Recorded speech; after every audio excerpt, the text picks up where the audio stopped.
Sa pool sa CCTV ang maaksyong pagtakas ng lalaki ng loob sa isang bahay sa Rodriguez, Rizal. Ang suspect, hindi pa raw nakontento sa pagnanakaw. Sinaktan pa umano ang tao sa loob ng bahay. May unang balita si Bam Alegre. Sa CCTV footage na ito, kita ang isang lalaki nakaputing t-shirt na dumating sa harapan ng isang bahay sa barangay Manggahan, Rodriguez, Rizal. Maya-maya, inakyat niya ang bahay gamit ng kalapit na poste ng ilaw. Nakunan din ng CCTV ang paglabas ng suspect mula sa second floor ng bahay. Wala na siyang damit pang itaas. Dali-dali siyang nag-eskapo pababa sa poste ng ilaw.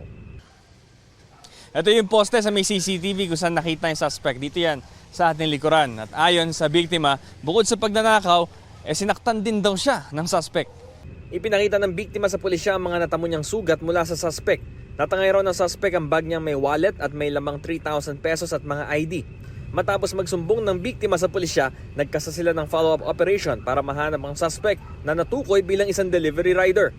Ang modus po nito ay dahil nga delivery rider, habang nagde-deliver po siya ng kanyang mga parcel ay naghahanap na rin po siya ng possible na magiging biktima. Bali ang na-recover lang po natin na ebidensya laban sa kanya ay yung kanyang t-shirt po na naiwan sa bahay.